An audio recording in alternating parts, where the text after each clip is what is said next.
لا شريك له وأشهد أن سيدنا ونبينا محمدا عبده ورسوله اللهم صل وسلم وبارك على سيدنا محمد وعلى آله وأصحابه أجمعين سبحانك لا علم لنا إلا ما علمتنا إنك أنت العليم الحكيم رب اشرح لي صدري ويسر لي أمري واحلل عقدة من لساني يفقه قولي اللهم لا سهل إلا ما جعلته سهلا وأنت تجعل الحزن والصعب إذا شئت سهلا ولا حول ولا قوة إلا بالله العلي العظيم أما بعد.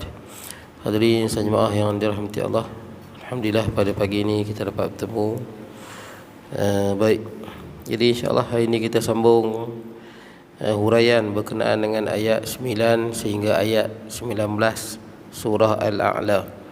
Jadi kita dah baca ayat dia daripada 9 sampai 19. Jadi kita tengok kaitan ayat ni dengan ayat sebelum. Daripada ayat 9 iaitu ayat fadzakir in nafa'ati dzikra sampailah suhufi Ibrahim wa Musa. Dan kaitan ayat sebelum. Sebelum dia dah daripada sabbihisma rabbikal a'la sampai ayat yang ke-8. Qala musannifu rahimahullahu taala wa nafa'na bi ulumi fid darain, kata pengarang kaitan ayat dengan ayat sebelum. Setelah mengajukan dua berita gembira di atas, iaitu tentang daya menghafaz Al-Quran serta tidak melupainya, dan tentang kemudahan dari Allah dan taufiknya ke arah syariat yang mudah dan serba mudah. Yang pertama, kata Allah, sanuqri'uka fala tansa. Jadi kami akan jadikan engkau wahai Muhammad boleh membaca Al-Quran dan takkan lupa. Sebab kita pun tahu Nabi Muhammad SAW, ilmu Nabi Muhammad bukan melalui baca dan tulis, seperti mana kita baca dan tulis. Sebab kita dengan membaca dan menulis, mendengar, daripada sinilah kita dapat ilmu. Tapi bagi Nabi SAW, ilmu dia bukan dengan baca, ilmu dia bukan dengan menulis. Sehingga menurut jumhur ulama ahli sunnah wal jamaah dan malah majoriti ulama Islam, Nabi Muhammad orang yang tak boleh baca, tak boleh menulis, kita sebut buta huruf. Dan itu bagi kelebihan bagi Nabi SAW, menunjukkan ilmu yang Nabi dapat ni 100% daripada Allah. Tak ada langsung ambil pada kitab dulu ke, ambil pada tamadun Yunani ke, tamadun Rom ke, daripada China ataupun India. Seperti mana yang saya sebut kat tuan-tuan, waktu Rasulullah dilahirkan tu menjadi Rasul, di India dan di China hebat dengan berbagai-bagai falsafah, hebat dengan falsafah ketuhanan. Di Rom dengan Rom kuat dengan dia punya agama lah, iaitu Kristian, dan kuat dengan tamadun dia. Sama juga di Parsi, kuat dengan agama menyembah apinya, dan banyak juga falsafah di Parsi. Jadi Rasulullah tidak, ilmu dia melalui baca dan menulis. Malah bukti yang paling jelas kita tengok, Rasulullah ada penulis wahyu. Ramai penulis wahyu, antaranya Zaid bin Sabit, Muawiyah bin Abi Sufyan, Sayyidina Ali radhiyallahu an, ramai lagi lah sahabat Nabi yang menjadi penulis wahyu, sebab Nabi tak tulis. Baik, jadi tuan-tuan, Allah jadikan ilmu Nabi ini melalui dengar. Dengar, dan Allah jadikan Nabi boleh baca Quran, dan jadikan Nabi tak lupa. Illa masya Allah, kecuali apa yang telah dinasahkan bacaan dia, barulah Nabi Muhammad SAW lupa. Dan para sahabat Nabi juga ada lupa. Ayat dulu dipahami, lepas tu lupa. Sebab apa? Ayat itu telah dimansuhkan bacaan dia. Baik, itu yang pertama. Khabar gembira yang kedua, kami akan memberikan syariat yang mudah dan serba memudahkan serta amalan kebaikan. Syariat Islam, syariat yang mudah. Sebab tu Nabi sebut ad-dinun yusrun, agama yang kita ada dalam Islam ni, agama Islam ni agama yang mudah. Wala yushaddaddin illa ghalabah. Siapa yang menyusahkan agama, dia takkan larat buat. Siapa yang memeratkan agama, menyusahkan hidup dia, maka dia takkan mampu buat. Sebab dalam Islam dia ada kelonggaran. Seperti mana pada tahun 2017 kan, dulu kalau kita pergi Mekah, bila kita tawaf, sentuh orang perempuan batal, maka kita kena ambil wuduk lain. Pada 2017 kalau tak silap, seluruh perhimpunan kan, ulama-ulama mutawif seluruh dunia lah, seluruh Malaysia bincang di Malaysia ni lah, adakah bila sentuh orang perempuan batal ataupun kena pegang mazhab lain. Kesimpulan dia, seluruh mutawif di Malaysia ni, sentuh perempuan tak batal, sekali pun kita pegang mazhab Syafi'i.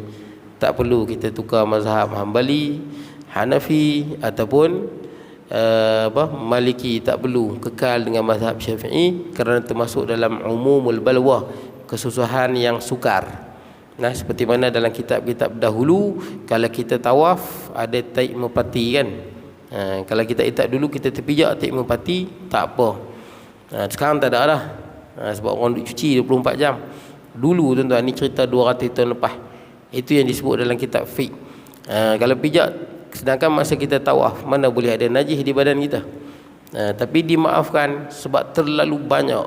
Samalah sekarang, kita ambil uduk macam di Malaysia, ambil macam biasa. Bila tersentuh je orang perempuan, maka tak batal kerana termasuk dalam kesukaran. Kadang bukan sentuh tangan, kaki tu, betul tak? Banyak orang kata kaki tu kan beretuk. Jadi ketika inilah tak perlu beralih kepada mazhab lain. Ada orang dia sentuh je orang perempuan, dia pergi ambil uduk. Dia sentuh je pergi ambil uduk. Punya susah nak tawaf pasal duduk beretuh. Kalau umrah boleh gagah lagi, tapi kalau haji susah, orang ramai. Jadi dia mudah. Agama ini mudah, jangan kita susahkan agama. Siapa yang susahkan agama, nanti sampai satu tahap dia tak larat buat, dia akan digalahkan. Pasal dia yang menyusahkan. Sebab tu dalam Islam, kenapa ada sampai 4 mazhab? Sebab nak bagi mudah. Kata Umar bin Abdul Aziz rahimahullah, dia tak suka kalau tidak ada khilaf di kalangan para ulama, solid kalau satu mazhab. Sampai kalau orang menyisir mazhab tu, termasuk dalam ahli maksiat, ahli neraka. Kerana kenapa ada 4 mazhab yang diiktiraf? Adanya fleksibel, adanya murunah. Dan takkan mampu siapa pun dia buat satu buku menghimpunkan hadis-hadis sahih, okey ini mazhab dia. Mustahil tuan-tuan. Hatta di Mekah tu pun orang yang buat macam tu pun bertembung. Pasal bertembung sebab lumrah agama begitu. Saya bagi contoh yang di Mekah, ulama di Mekah Madinah bertembung pasal muzik halal ke haram. Oh, bertembung teruk. Imam Masjidil Haram Kabbani dia kata boleh. Ada orang di Malaysia juga yang mengaji di sana kata boleh. Dalam hadis kata haram. Macam mana nak bagi luruskan? Nampak tu? Ada hadis tapi cara faham dia lain. Jadi ulama, antara ulama yang kata boleh muzik ni haruslah, tapi tak digalakkan kita pasang dalam masjid. Sufi-sufi ni lama dah. Mula-mula yang duk pakai muzik ni sufi. Tonton tengok orang menari pusing tu kan dekat Turki. Dia pun memang pakai muzik lama dah. Waktu dia berqasidah memuji cinta pada Allah dan Rasul, memang dia pun masuk muzik lah. Malah kalau tuan-tuan baca cerita waktu kerajaan Islam dulu kan, ketika mana di Cordova dulu, umat Islam hebat, Tamadun Bani Umayyah hebat, di Spanyol.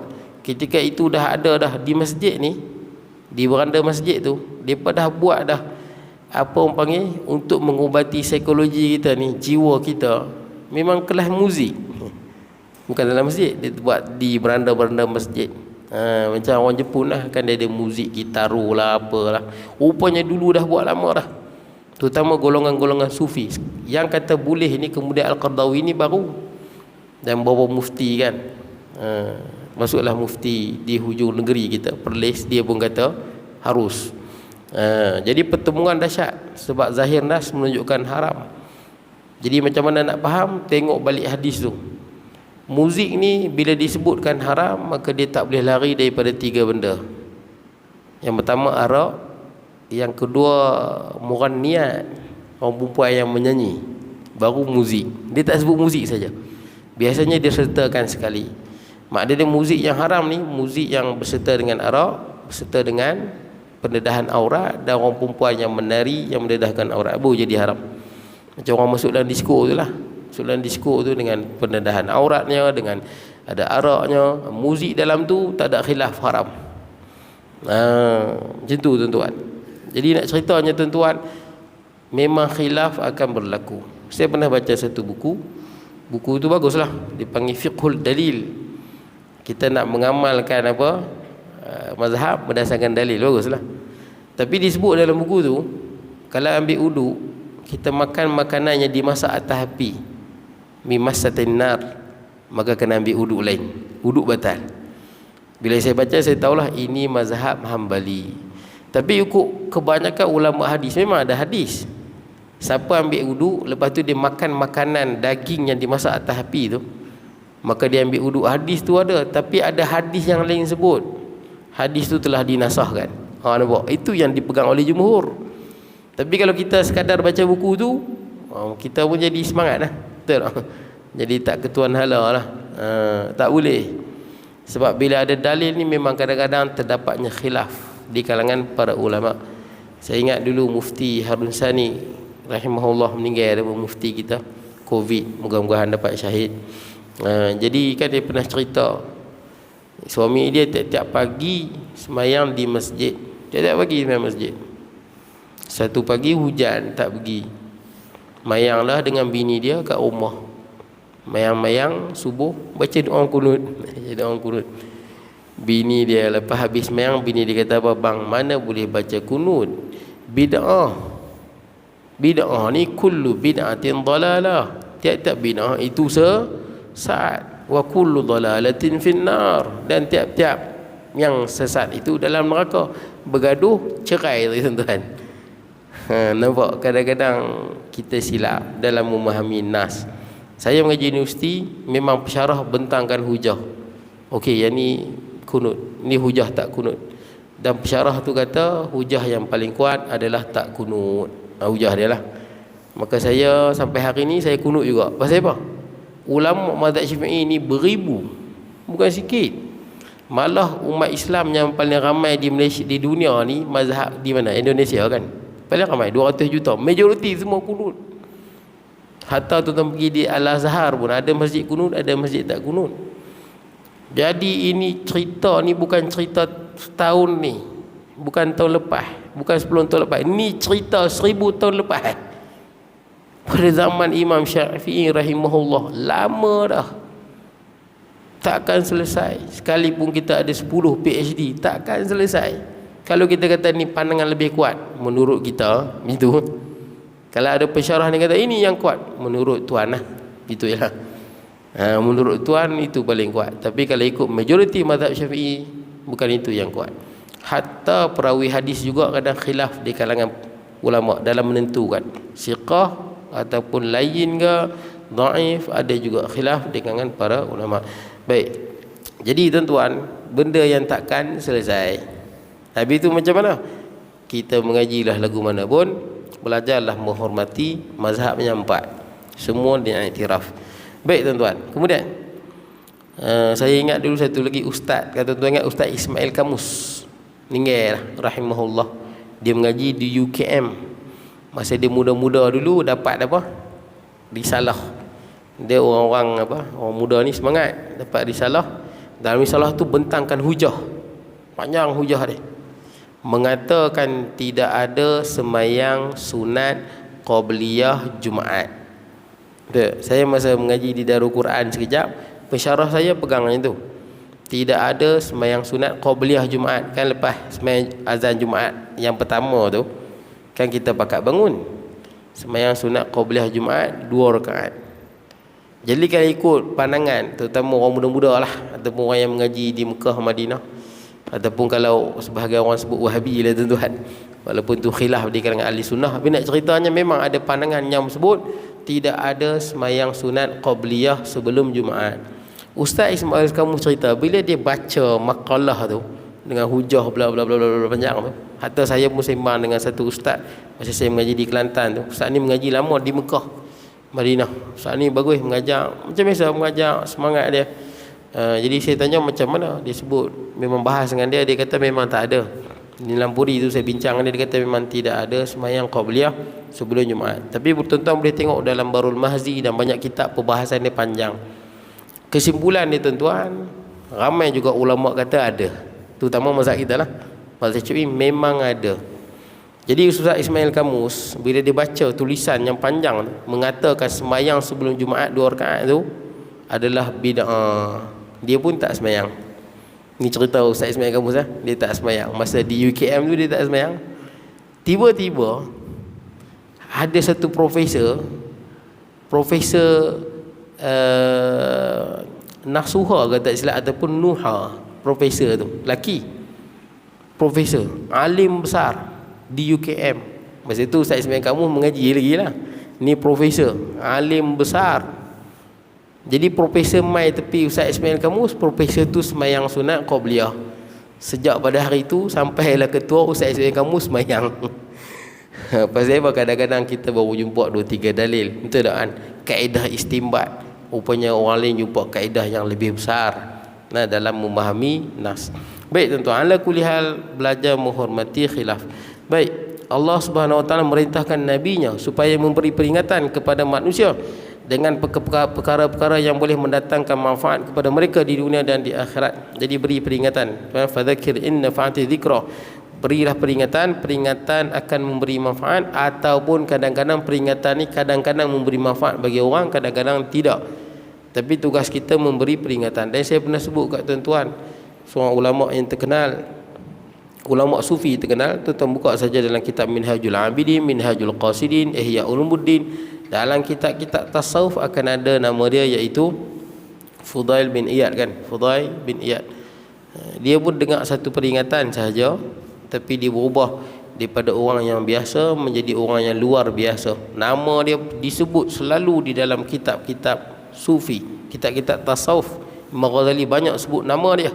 Yang mana satu ketika dia panjat tembok, dia nak jumpa kekasih perempuan dia. Selalu dia jumpa waktu malam, dia jumpa kekasih dia. Bukan bini dia, kekasih dia. Satu malam dia tengah panjat tembok tu, kat negara Arab kadang-kadang dia tak tembok-tembok. Nak jumpa kekasih dia, dia dengar orang baca Quran, alam ya'ni lil ladzina amanu an takhsha'a qulubuhum li dzikrillah wa ma nadzala minal haqq. Ayat ni surah Al-Hadid. Makna dia belum sampaikah lagi kepada orang yang beriman masa untuk hatinya tunduk takut kepada Allah dan apa yang diturunkan. Dia bila dengar ayat ni, dia tersentak dia dengar. Sebab Allah Ta'ala tanya, belum sampai masa kah? Bila nak sampai masa ni?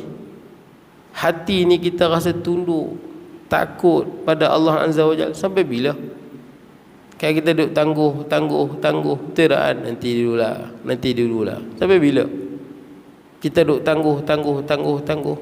Tersentak bila dengar ayat tu. Dia balik taubat, naiklah dia ke makam yang tinggi, sampai terkenal sebagai ulama usufi besar, Fudail bin Iyad.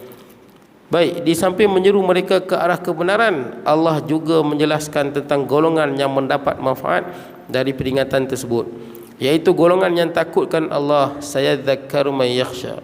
Golongan yang takutkan pada Allah. Macam mana kita nak takut pada Allah, tuan-tuan? Itu soalan yang kita kena tanya diri kita. Sebab kita tak takut pada Allah? Kita ambil satu kes. Kenapa kita tak takut pada Allah, tapi kadang-kadang takut pada hantu tu lebih? Waktu viral ada hantu ketuk pintu kan, walaupun seingat saya bermula di Krian ni, tak silap saya lah, ataupun mungkin di kawasan Perak ni lah. Kemudian dia pergi ke Kota Sabah Bernam, dia pergi ke Johor, dia pergi ke Pahang. Hantu ni pun dia pandai travel jugalah. Mata tempat dia kacau kan. Saya tengok di tempat lain lagi Sakan dah dia kacau, orang semua pakat takut. Di Tanjung Karangnya orang takut. Saya ada hantu ketuk pintu. Tuan-tuan, sampai ada seorang orang saya kenal lah, dia punya takut lah hantu terkutuk pintu, sampai dia asah parang dia letak tepi. Rasa takut sangat tu, standby parang lah. Walaupun hantu ni tak pernah lagi kes hantu bunuh orang, tuan-tuan, betul tak? Tak ada lagi kes hantu main cekik orang ke, luku kepala orang ke, tak ada. Luku kepala pun tak ada. Dia main ketuk, dia pun lari lah, tuan-tuan. Macam itulah kerja hantu, dia kacau orang, mengusik. Tapi tuan-tuan, pasal apa setengah orang takut sangat?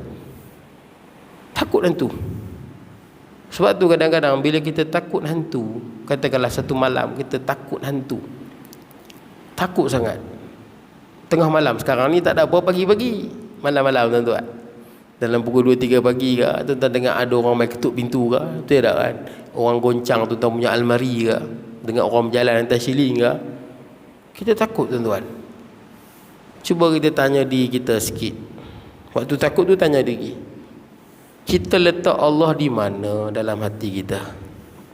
Cuba tanya sikit, kita letak Allah di mana? Dalam Quran Allah Azza wa Jalla sebut, innama dzalikumus syaitan yukhawifu awliya'ah. Hanya sahaja itu kerja-kerja syaitan yang menakut-nakutkan pengikut dia. Orang yang sembah selain pada Allah, dia memang takut. Kalau nak buat jambatan, kalau tak hidang dengan sembelih apa, ayam ke apa, bahaya, nanti kemalangan, betul tak? Nanti jadi macam ni. Orang yang duk hidang kat laut kan, di Palu tu kan, dia pun duk hidang ke laut, semangat laut lah apalah. Orang Islam ni buat kerja khurafat. Baru ni pun tajuk khutbah Jumaat khurafat kan, lepas kita tangkap bomoh tu, betul tak? Ada bomoh tu dia buat kerja apa tau.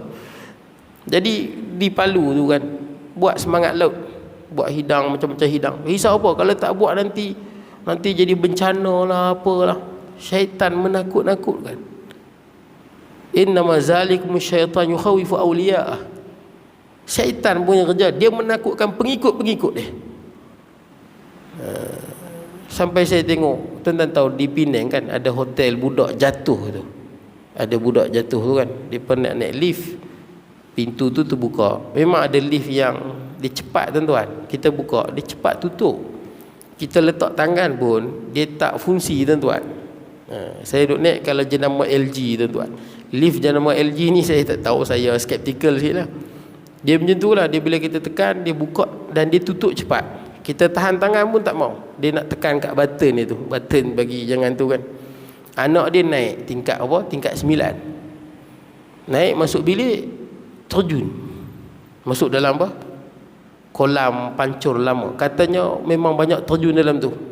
Daripada dulu pergi hotel tu, saya tahulah nama hotel tu, tak pernah pergi pun, tak mahu sebutlah nama dia, tuan-tuan carilah. Hotel ni nampak cantik, macam 5 bintang lawa, siap ada kolam renang.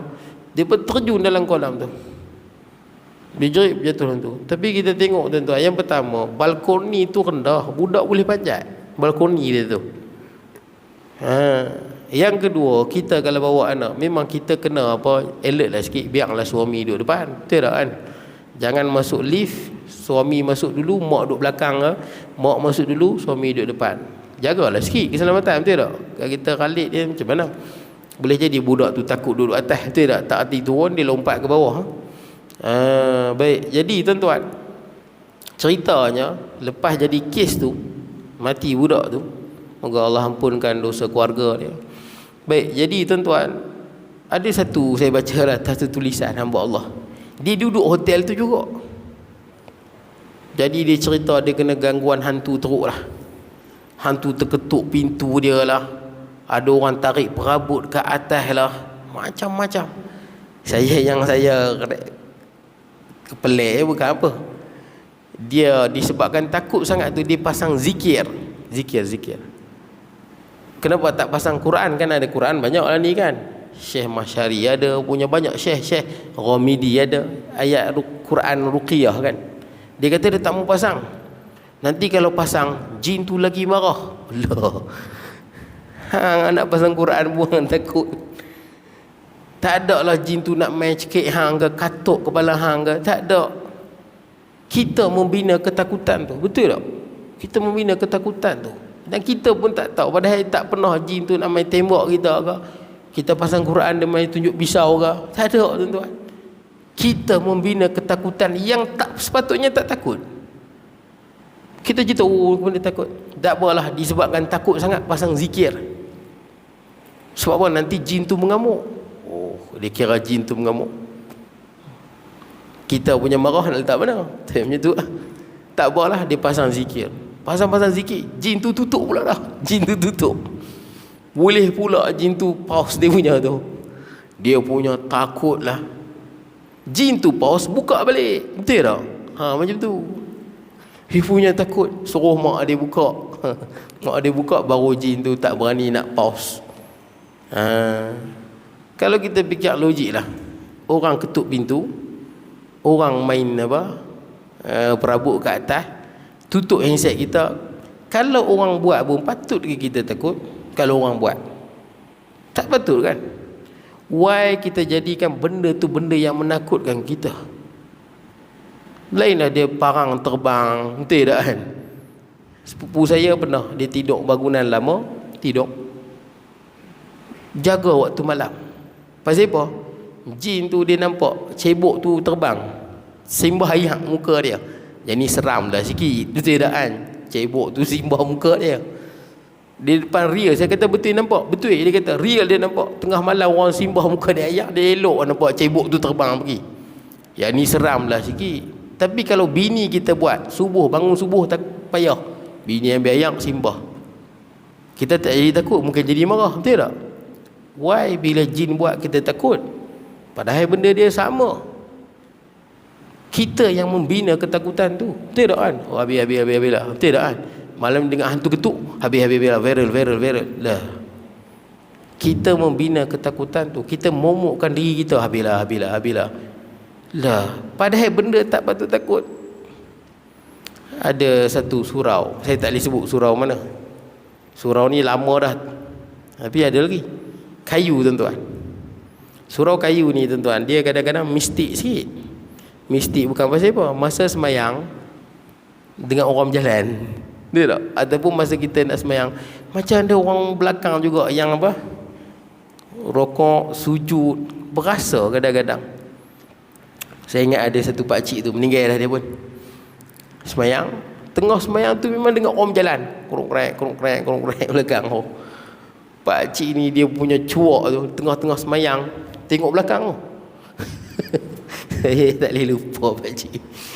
Dia takut sungguh.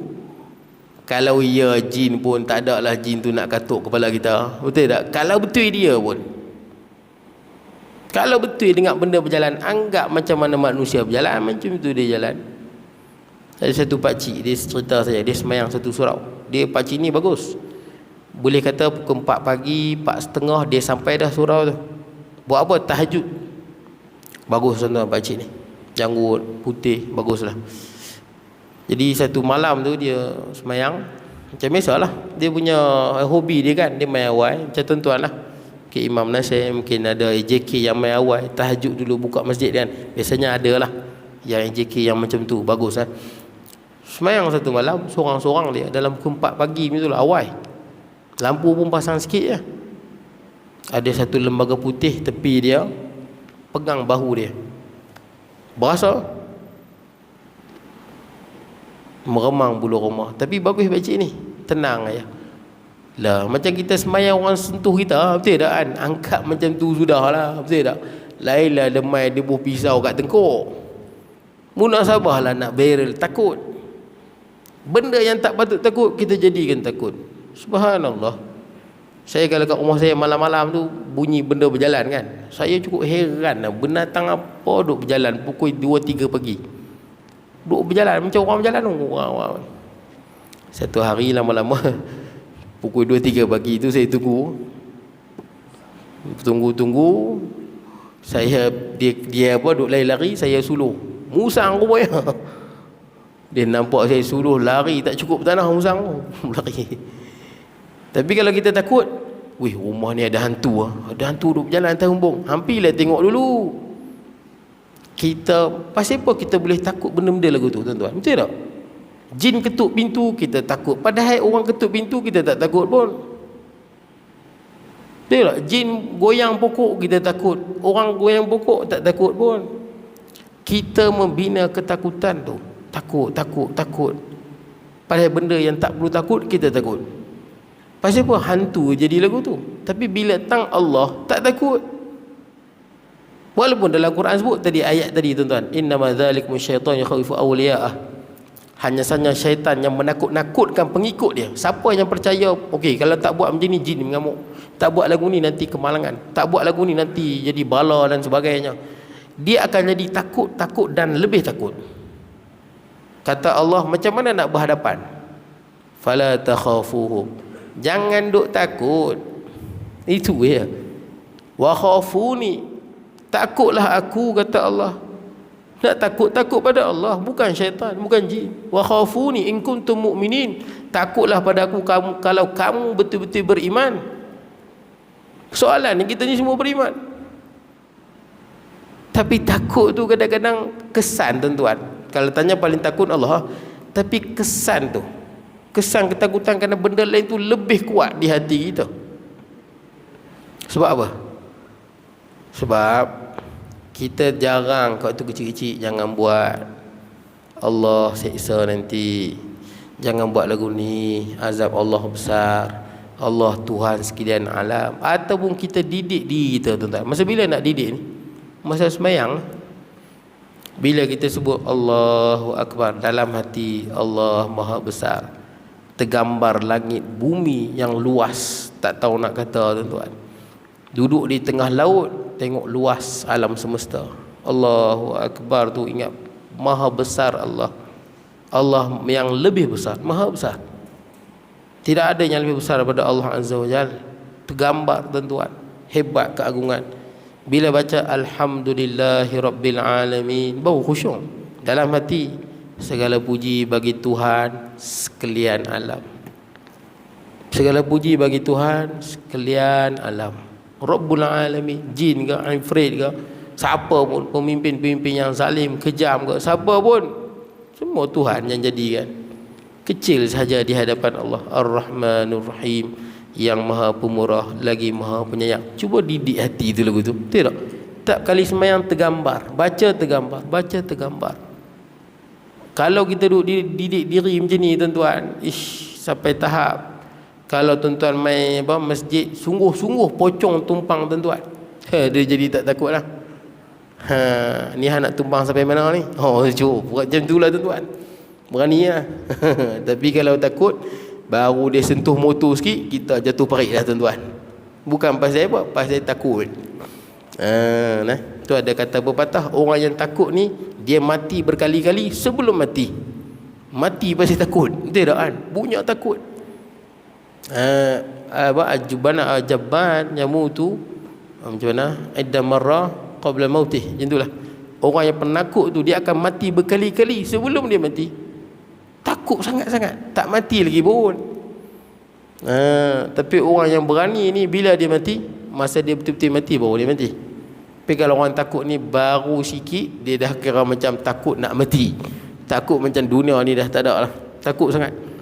Baik tuan-tuan, kemudian jadi nak takut pada Allah bagaimana? Saya dan tuan-tuan, kita kena didik diri kita. Bila semayang, bila baca Quran, gambarkan makna dia tu, kita faham, barulah datang takut tu. Baru takut. Ramai orang hantu dia takut, buat maksiat dia tak takut. Saya pernah baca satu kisah, orang muda cerita masuk dalam mastika, dia berzina. Dia berzina tu di hotel tu ada hantu, bilik tu ada hantu. Lepas dia berzina, jin tu goncang habis semua. Almari dia goncang, katil dia goncang. Dia punya takut. Lah hang berzina hang tak takut. Saya pelik tuan-tuan, berzina tak takut. Allah Ta'ala, wala taqrabu zina, jangan dekati zina, innahu kana fahishatan wa sa'a sabila, perkara ini buruk, jalan yang teruk. Tak takut. Didik lagi tuan-tuan. Saya kena didik, kita sama-sama kena didik diri kita tuan-tuan. Di samping menyeru mereka ke arah kebenaran, Allah juga menjelaskan tentang golongan yang mendapat manfaat dan peringatan, iaitu golongan yang takut. Juga tentang mereka yang berpaling darinya, iaitu golongan yang menderhaka kepada Allah, yang akan ditempatkan di dasar neraka Jahannam. Wa yatajannabuhal ashqa, orang yang celaka akan menjauhi. Dengan tazkirah dia akan lari. Baik. Kemudian selepas menyatakan janji buruk terhadap golongan yang berpaling dari peringatan Al-Quran, Allah menyebut janji baik bagi orang yang suci jiwanya dari kekufuran, syirik dan niat yang jahat. Jadi makna dia ikhlas dalam beramal. Allah menyelar golongan yang lebih mengutamakan dunia dari akhirat. Bal tu'thirunal hayatad dunya, bahkan mereka melebihkan dunia daripada kehidupan akhirat. Ini memang benda ni kita dengar simple ya. Bahkan mereka lebih mengutamakan dunia daripada akhirat. Benda simple, tapi sesimpel ni boleh kadang-kadang orang rosak tuan-tuan. Tuan-tuan kadang-kadang dalam hidup tuan-tuan jumpa orang, dulu dia rajin semayang, dulu dia rajin berzikir, dulu dia banyak buat ibadah. Masa umur dia 60-an, maka Allah uji dia, dia kena macam-macam penyakit. Mungkin dia kena kanser, mungkin dia kena jantung, mungkin dia kena buah pinggang. Jadi dia punya jari kena potong. Masa itu syaitan bisik kat dia kan, hang ni kuat semayang, hang ni kuat puasa, hang ni main masjid, tengok hang kena potong kaki. Tu member hang daripada muda tak pernah semayang, sihat dah 70 boleh sihat lagi. Tengok kawan hang tu, puasa habuk pun tak, rezeki melimpah ruah. Tengok kawan hang tu. Saya pernah jumpa beberapa kes macam ni ya, beberapa kes. Dan bila dia duk main bisikan macam tu, maka dia fikir betul juga tu, aku ni semayang tak tinggal, puasa tak tinggal, tapi itulah sakit kan. Dan dia pun tak semayang. Ui, dahsyat tuan-tuan. Ini akhir hayat kita berubah. Punca dia apa? Punca dia dunia.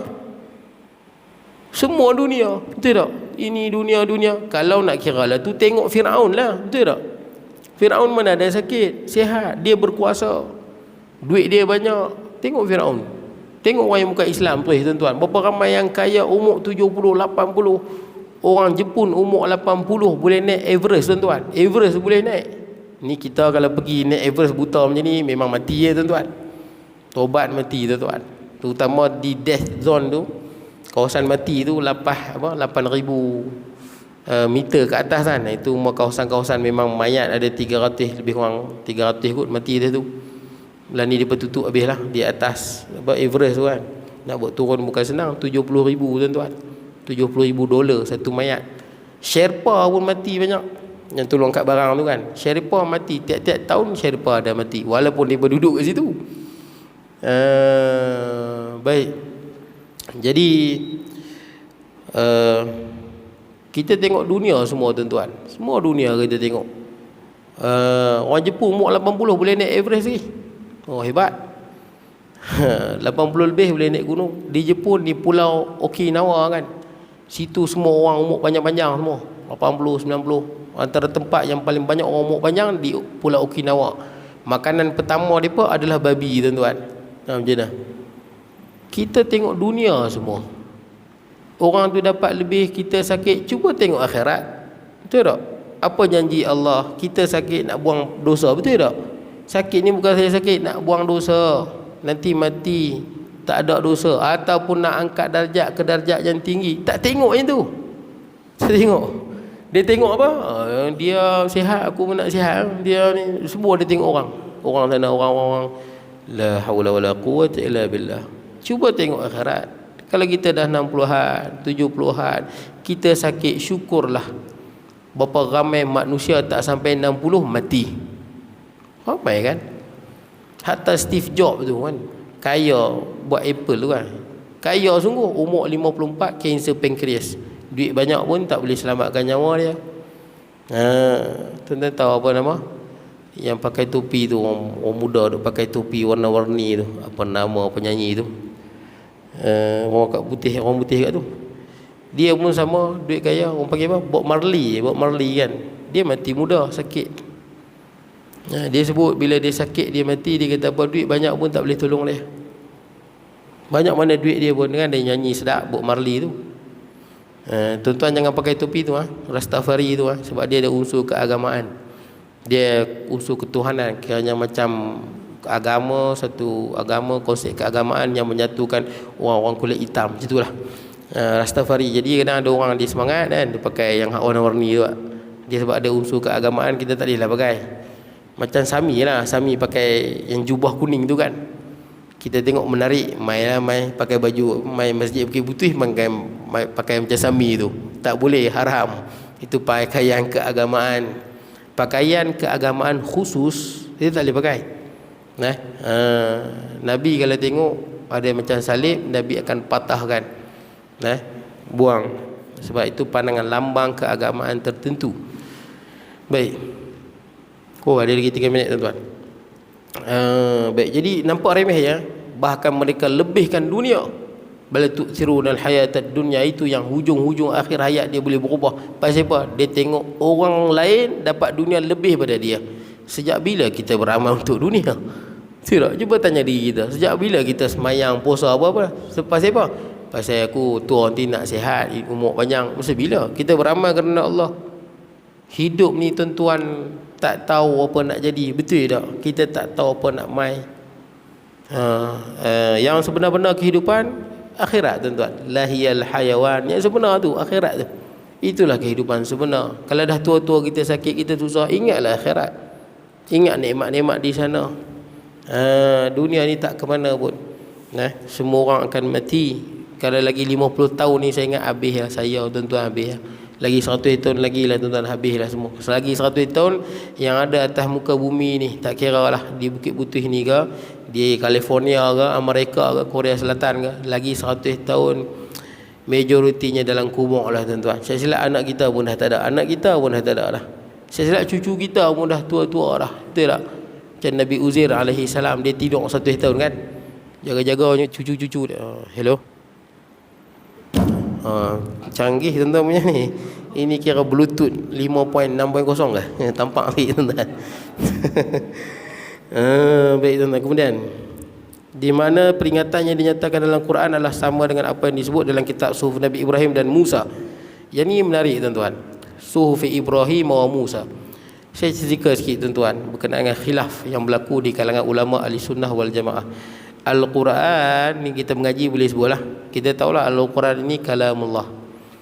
Tapi adakah kalamullah Al-Quran ni hanya makna yang berdiri seperti mana yang dipegang oleh majoriti lah, Asy'ariyah, Maturidiyah kita, ataupun jangan bahaskan, ataupun memang yang kita baca itu memang kalamullah. Sedang bila kita mengaji akidah, kalamullah ni tidak berhuruf dan tidak bersuara, makna dia. Jadi khilaf lah. Sebahagian ulama hadis dan sebagainya cukup marahlah kalau kita mengatakan Al-Quran itu hanya makna yang berdiri. Tuan-tuan faham? Makna yang difahami. Mana disebut kat tuan-tuan? Macam ni tuan-tuan. Saya bagi contoh. Saya dah sebut kat tuan-tuan, fadzakir in nafa'ati zikra sayadhakkaru may yakhsha wa tajanabul ashqa, sampailah innaha apa? Wal akhiratu khairun wa abqa. Ayat ni, inna hadza la fi suhufil ula, dah ada dalam suhuf Nabi Ibrahim dan Nabi Musa. Suhuf Ibrahim wa Musa. Ayat ni dah ada di dalam suhuf Ibrahim dan Musa. Persoalan, suhuf Ibrahim dengan Musa ni dalam bahasa Arab ke? Tuan-tuan faham maksud saya? Bukanlah bahasa Arab. Siapa kata ni, ulama boleh kata majoriti ulama tafsir waktu dia tafsir ayat ni, in hadza la fi suhufil ula, daripada fadzakir inna fa'ati zikra ni sampai dekat wal akhiratu khairu wa abqa, peringatan ni dah ada dalam kitab Ibrahim dan Musa, suhuf Ibrahim dan Musa. Sedangkan bukan dalam bahasa Arab. Makna dia apa? Makna yang difahami. Macam kita nak faham, kita guna bahasa Melayu, betul tak kan? Fadzakir inna fa'ati zikra, bahasa Melayu, berilah peringatan, sesungguhnya peringatan itu bermanfaat. Nampak tak? Makna tu. Kalau dalam bahasa Ibrani lain, bahasa Inggeris lain, tapi makna itulah kalam Allah yang tidak berhuruf, tak bersuara, tapi difahami. Nak cerita macam mana tuan-tuan? Falsafah tuan-tuan. Lagi satu, waktu Nabi Musa dengan Allah Azza wa Jalla berbicara kan, dalam Quran sebut, wa ma tilka biyaminika ya Musa, wahai Musa, apa yang ada di tangan kanan kamu? Qala hiya 'asaya atawakkau 'alaiha wa ahshu biha ghanami wa li fiha ma'arib ukhra. Nabi Musa menjawab, inilah tongkat. Sejak bila Nabi Musa cakap Arab? Sebab itulah yang kita pegang, walaupun saya tahu perbahasan dia panas, dahsyat, daripada tahun 400 Hijrah hari tuan-tuan. Kalau ikut aliran ahli hadis ataupun Hanabilah ni, dia sebenarnya bukan sebut macam ni ayat Quran, sebenarnya dia tak mau masuk perbahasan tu. Itu yang sebenarnya. Tapi bila mai yang hak hujung-hujung ni, mutaakhirin dia mengatakan, oh tak, ayat Quran yang kita baca ni, oh ni memang kalamullah, direct terus dia kata. Direct terus. Quran tu kalamullah, direct terus. Sedangkan sebenarnya bukan yang dipegang oleh jumhur ulama ahli sunnah wal jamaah. Sana pun ahli sunnah wal jamaah juga tuan-tuan, Hanabilah ni. Jadi tuan-tuan, nak cerita yang kita pegangnya, bila selalu ustaz-ustaz mengajak, Al-Quran adalah kalamullah, adalah kalam yang tidak berhuruf dan tidak bersuara. Itu yang kita pegang. Cumanya bila diturunkan dalam Quran, bahasa Arab lah, betul tak? Kita faham makna dia tu. Macam tuan-tuan tengok lampu isyarat lah. Hijau dia suruh berjalan kan, dia tak bercakap pun, weh jalan, dia tak sebut. Kita tengok hijau, kita tahu. Merah, kita tahu berhenti, betul tak? dia cakap, dia tak cakap, tapi makna tu ada sampai pada kita. Itulah yang disebut oleh ulama ahli sunnah wal jamaah. Satu lagi ulama dia tak mau masuk bahas, tak mau langsung masuk bahas. Satu lagi dia sebut, adakah kalam Allah berhuruf bersuara? No, tidak berhuruf bersuara, tapi makna dia. Cuma bila kita baca baharulah, betul tak? Kan kita baca baharu. Fitnah ni lah berlaku pada Imam Al-Bukhari rahimahullah. Bila Imam Bukhari sebut kalam yang dia baca tu bukan kalam Allah. Jadi itu jadi fitnah panjang pada Imam Bukhari dan sebagainya. Ala kulli hal saya nak sebut Al-Quran adalah kalamullah. Sebab bila sebut Al-Quran, dia meliputi kalam Allah yang tidak berhuruf, tak bersuara. Sebab tu wajib sebut Al-Quran kalamullah qadim. Boleh satu lagi, ataupun kita tak masuk perbahasan terus. Tak masuk perbahasan sama ada yang ayat-ayat kita tengok ni, yang kita baca, kita tak sebut kalamullah ataupun tidak. Cuma kita sebut umum Al-Quran adalah kalamullah. Boleh tapi perbahasan tuan-tuan boleh tengoklah perbahasan daripada tahun 400 Hijrah lagi tuan-tuan. Bukan teruk tuan-tuan, sampai berbunuh-bunuhan tuan-tuan. Pertemuan pasal ini berbunuh-bunuhan antara Asy'ariyah, Maturidiyah dengan Hanabilah, Salafiyah, Ahlul Hadis, sampai berbunuh-bunuhan. Berserang masjid ni, pergi serang masjid ni. Dahsyat pertemuannya agak dahsyat. Padahal boleh diluruskan. Boleh diluruskan. Satu puak tak mau masuk perbahasan falsafah. Satu lagi golongan membahaskan dengan cara mudah untuk kita faham. Baik tuan-tuan, insya-Allah akan datang kita sambung di